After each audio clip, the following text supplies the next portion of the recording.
fans align. In red and white they always shine. With every pass it feels divine. Arsenal's on my mind. From hybrid days to Emirates grand, each match a symphony perfectly planned. With every goal we take our stand. Arsenal's on my mind. All right.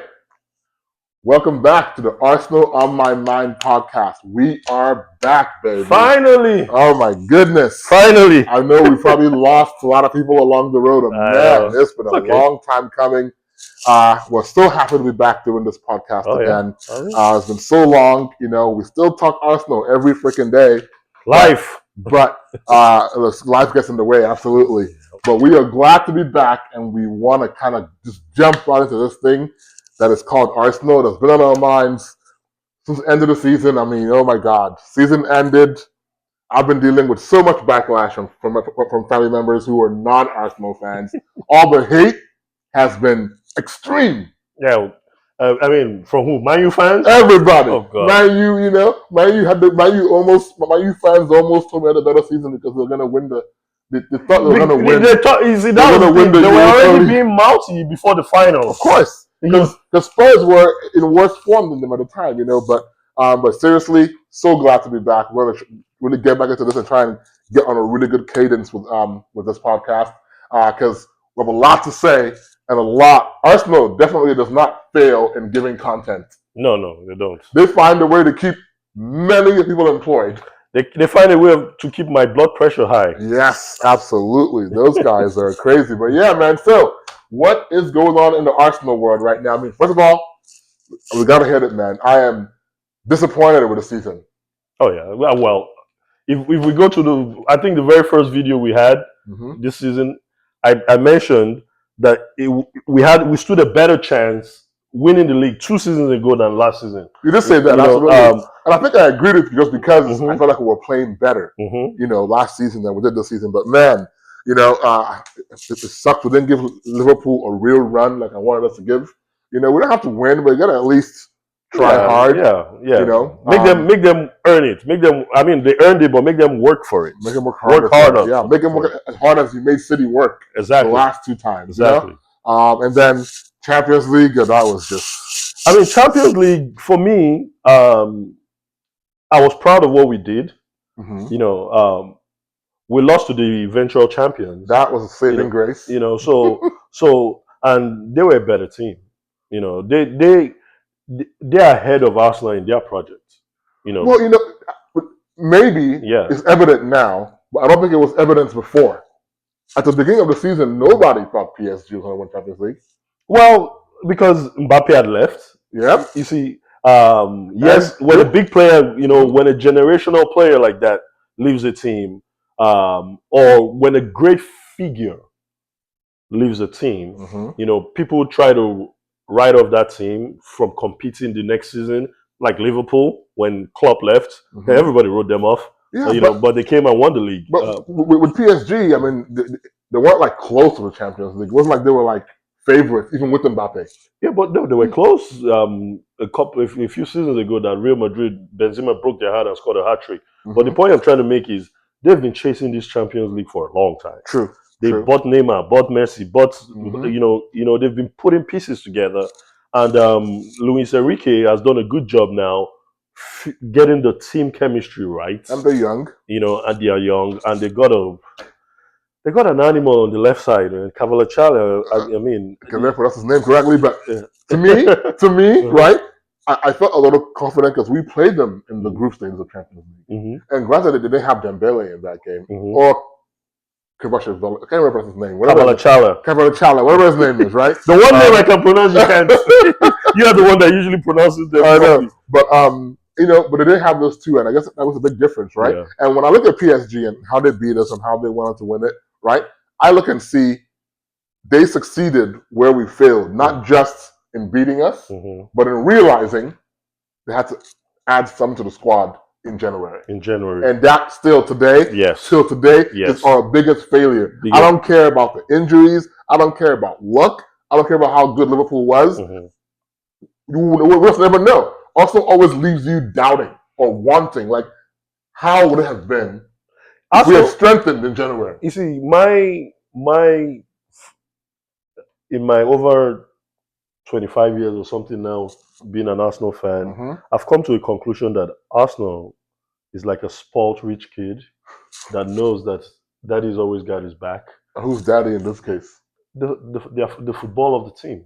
You know, one way or the other, they will always be up there. You know, so and we find ourselves up there every season, almost every season. You see, so we've become nonchalant about it.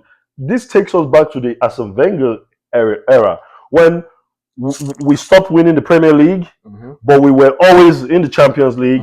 Then we got nonchalant about that. And then we lost that. Absolutely. So Arsenal, the point I'm trying to make, we keep throwing away golden opportunities. Absolutely. You know, you finished second 3 years straight.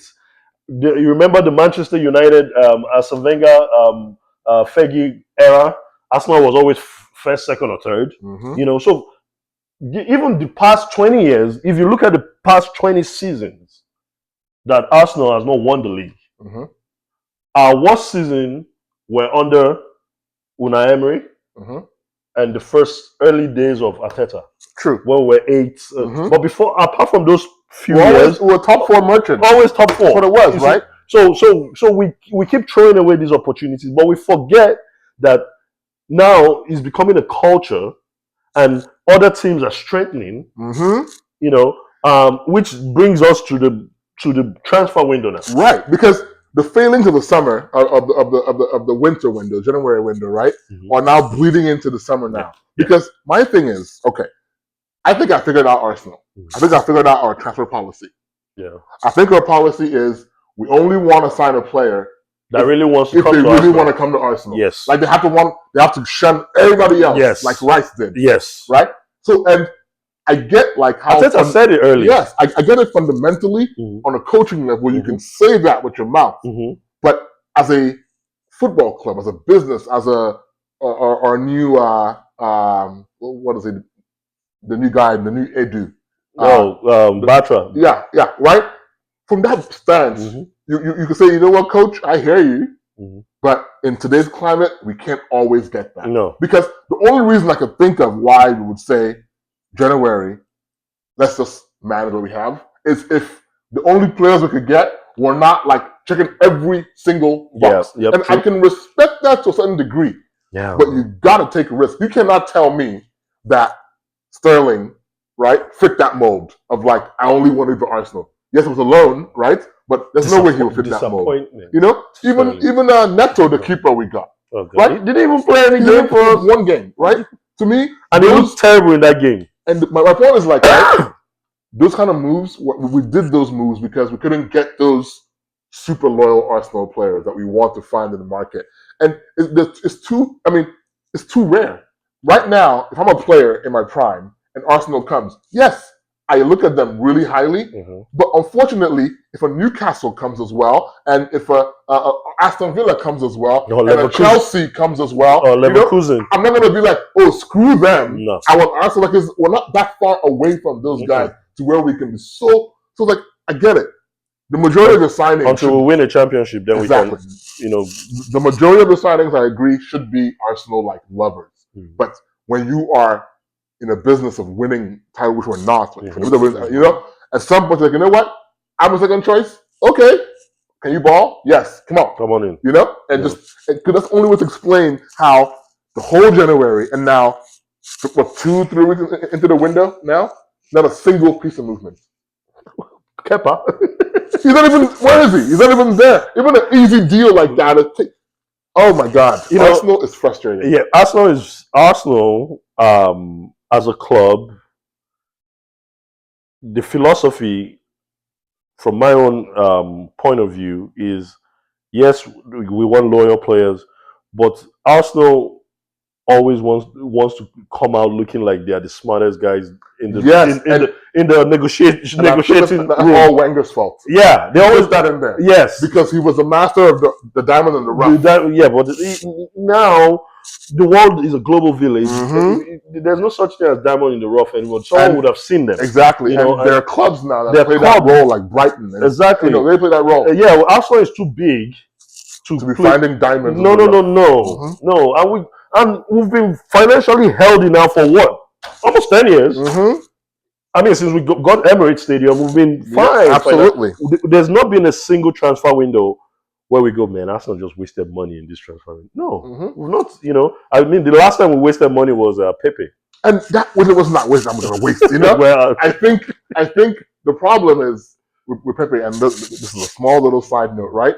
I think his price tag, right? Had he played, if he had like the record he had at Arsenal, a different team, and we paid 70 for him, that wouldn't be so bad. But it was based on his body of work to that point. True. So like, French league, Lille, one really good year. Yep. So it was, but he wasn't terrible. I mean, we're talking about terrible signings. Talk about like Hoyland and people like players that you pay Zexi that can't score. At least Zexi can play. Like their teams. No, this is better than Hoyland at least. So and let's think of Man U fans, but like in other teams, like Chelsea. I mean, Nkunku for instance, a lot of money on Man U. We're complaining about Arsenal's transfer policy. Your transfer policy is crap. Yes, I agree. Although Cunha for them, good signing. Cunha. So I was having a conversation with a Man U fan, and he was like, "Man, Cunha picked us over you, and this the Man U still has a pool, still has players attraction." And I go, "Oh, you sign a player that was in a team that could possibly have been relegated to Manchester United, and you are raving about it." Like, we are buying players off Champions League teams, right? No, I mean, I know at some point we will link with Cunha, just because he's a striker. Yeah. I think right now, if you're a striker and you can score, Arsenal's linked to you. Yeah, but I don't think it's real linked. Now, let me ask you a question. If we buy Cunha, the transfer window, will you like that? No, because he's not a profile of striker that we want. No, because Cunha isn't a striker by default. No, he's not even in that tier of players that we can say this is a statement. Now, if for some reason we signed a statement striker, he got hurt, and it was January 30th, and we have to sign somebody. Yeah, give me Cunha. That's different. Now let's speaking on that, let's talk about the potential, all the rumors we're hearing now. Too many rumors. Because we've gotten it out now. It's been a while. We need it. This episode or this particular video is about complaining. Yeah. Okay. Rumors. Yeah. Let's start with Zubimendi. I can't believe that he's still an Arsenal player. It was announced in January. It blows my mind. There is something wrong with the club fundamentally in that transfer, because they try to be too secretive, but then obviously shit leaks, excuse my French, all the time. So things get leaked out all the time, because whenever like so secretive, we always know. But then there's something about the way the club does business to where things drag out for so long. Yeah. It's irritating. The fastest player we ever signed, I can't even think of who was there. We wanted to get him to sign him. Ozil, we got him on the last day of transfer window. It's like Aubameyang was the last day of transfer window. Maybe I don't remember, but Ozil was for sure. My thing is like, can we just ever I think it's Rice. Rice is the only player that. But it took forever too. It took forever. He had to go to play with England for a while. No, Arsenal doesn't do quick deals. Yeah, I don't know why. There got to be a reason why. We've had 3 different directors now. Yeah. Since the Mikel era, technically. Yeah. And all 3 same stories. Like it takes so long. So the question is it the directors, or is it the board, or the ownership? It must be something outside the director, because we've had 3. Yes. It's not the coach. I think 3. It's between the board and the ownership. Yeah. There's something about it there. It's one thing. Before I would criticize the Kroenkens, but I've seen their other sport franchise, and they've all won championships. And they go all out.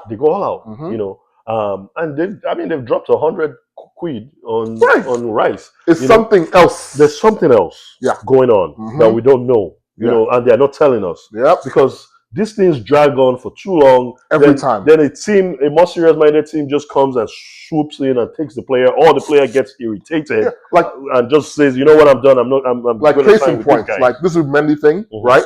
Good player, right? Fine, good player. If Partey leaves, even Partey better, is leaving, right? I mean, I saw an article today that said he still wants to stay, but it doesn't matter, right? He leaves, doesn't leave. Good signings with Mendy. My thing is like the fact of the matter is that even at this point, it feels like someone else could still steal him. If absolutely, it's much sad. Like how Barcelona just signed for a team that's finished second 3 years straight in the Premier League, disgraced Real Madrid in the Champions League. A player that we announced that we were getting in January. This is July. Where is he? And we still feel like we could lose him. Yes, case in point. Then why do we call ourselves a big club? That's my point. We feel like we're imposters in this situation for big clubs because look, even the keeper that went to Barcelona, Joan Garcia. Oh, right now I don't know anything about him. I don't know how good or how bad. He had a good season apparently, but all of January, the whole last couple of months, he's been it's going to Arsenal. And then there was even a report that personal terms had been agreed. Yes, and then all of a sudden, Barca comes, pays and gets him in like a week. Right now, I'm not saying I wanted that player. Kepa, I think it's just a better option. Just culture. It's like we drag and drag under the whole guise of being extra careful and being secretive. But it's not working. Extra careful. The fans are losing weight. Yeah, I mean, you guys. I'm gray, my blood pressure is high. Both gray. Come on, Arsenal. Yeah, come on. Zubimendi, he comes in, he'll be fine. But I don't see him being like he'll be a good player. He's a good player. I'm okay with Mendy, whether or not Partey leaves or not. Yeah, he's right? solid. But then when it comes to other links, obviously striker. Yeah, the elephant in the room. Sesko versus Gyökeres. To me, no contest. Who do you want? Easily, blind, Gyökeres. Why would I even want Sesko? Yeah. In my opinion. I'm not saying he's a bad player. Yeah. He's obviously a good player. He's been highly rated for a while. If Gyökeres is available, yes. But I would differ. You see, because Gyökeres is 27. 28 now. 28. He's old, I get it. Okay. His ceiling is almost at his ceiling. I agree. Sesko's ceiling is very high. Oh yeah, probably higher than Gyökeres'. It's very high. Arsenal is a process club. Boy, we are not a ready-made club. That leads to the point you just made earlier, right? Yeah, this is a big club. Let's accept our fate. We're a process club. We shouldn't be. We shouldn't be. Yeah. Sesko is tall. He's quick. He's younger. He's obviously, that means he's more teachable. Of course. That's probably what Arteta is saying. I get that. That this guy will be easier coachable than the other guy, because the other guy will be like, "What are you telling me? I score 50 goals a season." But Sesko will go, "Yes, boss. Okay, this is how you want me to play. I'll play that way." Right.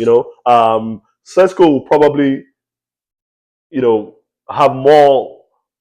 The team chemistry will be better. Because they are all of the same age group. I get that. Of them. So here's my point. Here's my counter argument. But all that has nothing to do with footballing. Right. This is just typical Arsenal fan talk. It is. Because that's how we are. Right. So I agree. We're always trying to make excuses for our club. Always. And Sesko to me, right? Sesko is fine, right? If for some reason we can't get Gyökeres. Yeah. Sesko, I'll be happy with Sesko. Exactly. And my thing is this idea of younger and moldable and so forth, right? The thing is, as a coach, as a pseudo or close to world-class coach, maybe not quite world-class yet, a really good coach in Mikel, right? Look at, you won't have to look very far to see how it worked with Rice. Rice was, for lack of a better word, already at his peak, almost. When he joined us. And Mikel elevated him. But Rice he still hasn't hit his peak yet. My point is 26. My point exactly is that even 28. I know, but even when we got him, we'll call him Bros. They'll be calling him Bros on the my point is when we got Rice, age aside, right? Rice was, for lack of a better word, a plug and play finished article almost. Yes. But absolutely. Somehow Mikel got him playing 8 instead of 6, and he's elevated his game. So Gyökeres being older and being all you got to do is, Mikel, you're the coach. Yeah. You coach him up to get more out of him. Yeah. And that's when you get their respect. And I said all that for the sake of this conversation. But what really is in my mind? I know who you want. You know who I want? What really is in my mind, people? If we say we're a big club, Arsenal, if you say you're a big club, get both of them. That would be the right move. Why not? Gyökeres is 28. Sesko is 22. Perfect. Sesko will be a perfect understudy to Gyökeres. Get both of them. That is what. See, you want to compete with Man City, Liverpool, Madrid, Barcelona. Get both of them. Especially if you're going to sell Jesus. If you're going to sell Jesus, get them both. Get them both. I would sell Jesus. Of course, sell Jesus. I think if he wasn't injured, he would be like in the rumor mill right now. Absolutely. Or if you say you're a big club, go and get Isak. Tell Newcastle, give us your bill and pay that money and get Isak. And because you see, these things also have psychological, of course, effect. Because if we go and buy Isak from Newcastle fans will go, man, Arsenal is a bigger club than we are. Of course. Then even Arsenal players will go, that's what, you know what?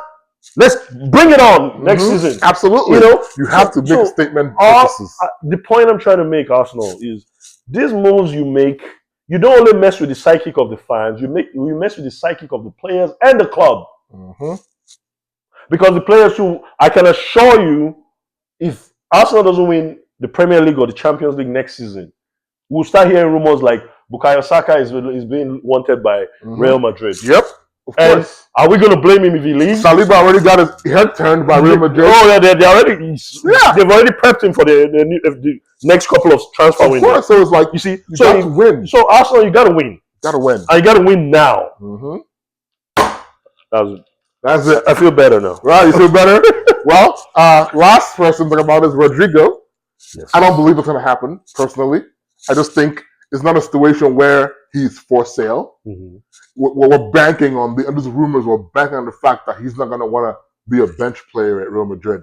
But that's like, to me, yes, he will be a huge signing. Yeah, But is Arsenal really going to be that big dog and go and just get it done? No.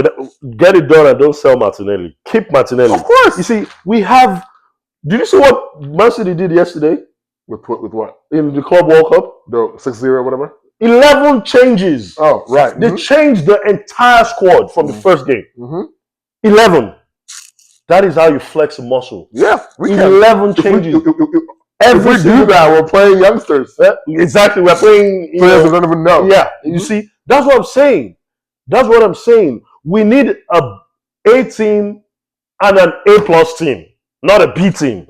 A team and A+ team. A team that if we have Real Madrid in 2 days in the Champions League in the semi-final, but we have to play Newcastle today, we know that we have a team that we can put in there and they'll go toe-to-toe with Newcastle, and we still have another team that will take on Real Madrid. Absolutely. That's how big clubs. This is 2025, Arsenal. The squad is really small. The squad is small. The league is harder. Every team is doing business. Every team. I mean, Pep is showing us the model on how you can compete on every front. You have to have two of every first team. Exactly, 100%. So, Mikel's team is too small, and I get it.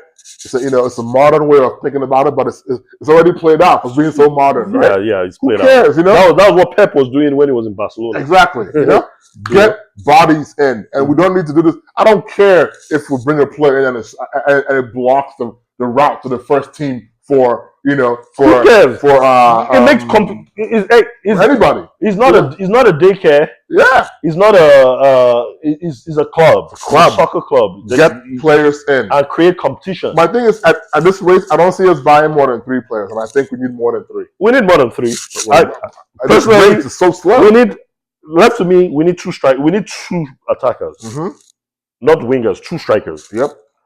We need one winger to a winger like Rodrigo that can give Martinelli a challenge and also cover for Saka on the right. Exactly. I mean, he'll be a perfect. Pretty much He don't what like playing on the right. they were getting with Sterling, but better. Like someone that can play on both sides. Then we need two midfielders.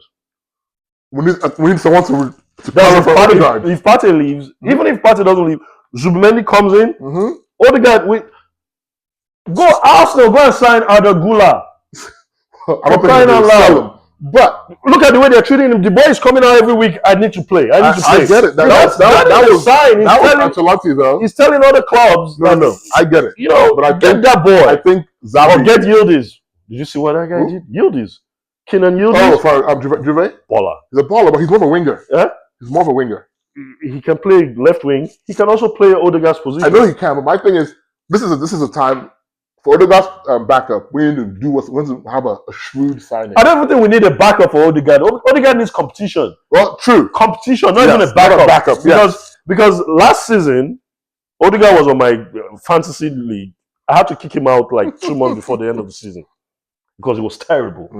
Odegaard, last season was Odegaard's worst season after the first season he came to Arsenal. Terrible. And I started seeing, look at players like Florian Wirtz. He's like 2 levels above Odegaard. I would say so. I mean, I would imagine so. And based on last who just signed him? The champions. Yep. You see, Arsenal, you got to get your game right. Man. You got to step it up. You got to step it up. So yeah, I mean, not good enough. And that's why I'm not buying a new jersey this season. I mean, with the away jersey, I'll get. Yeah. I mean, they keep. We need a lot of players. We need to get them now before preseason. I don't want this late. I want what I want for Christmas, early Christmas. Yeah. I want to not have to watch the deadline show at the end of September. Yeah, I don't want to watch. I want to be like, oh, we're done. Yeah, we already found out. I don't care about anybody. Every year I end up watching that thing here, and it's always a disappointment. So it's like I don't want to watch it in September. I want to be like, you know what? Arsenal did their business, and we're done.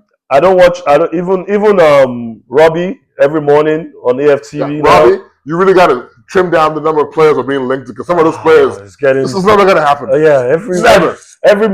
mean, but you can't blame. He's just reporting. That's true. The rumors out there, and he's quoting sources. And there are too many rumors about Arsenal because there's so many needs. Oh, actually, Arsenal is linked with JJ Okocha. They're bringing him back. Let's go! All right, guys. Well, it's great to be back. Again, we're going to be doing these weekly. Again, maybe sometimes more than once a week. For the whole window here, we're going to do more transfer talk about what we need to do with squad builder and so forth. And we'll get back into this. And it's great to reconnect with the Arsenal fans. Yes. And and also on our mind everywhere. But again, looking forward to your comments and your reviews, and like, subscribe, share, and tell us how much you missed us. Yeah, tell us how bad it was. We were gone for almost 6 months. Yeah, I was getting calls like, "What's up? What's going on?" Man? You guys just teased us and you stopped. What's wrong with you? I'm like, we're coming. Getting settled. Getting settled. We have a program now drawn up. It's going to be beautiful. Absolutely. But until then, guys, keep Arsenal on your mind.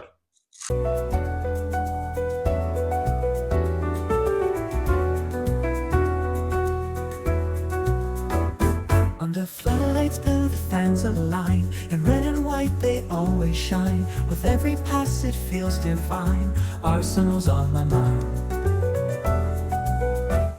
From hybrid days to Emirates grand, each match a symphony perfectly planned. With every goal, we take our stand. Arsenal's on my mind.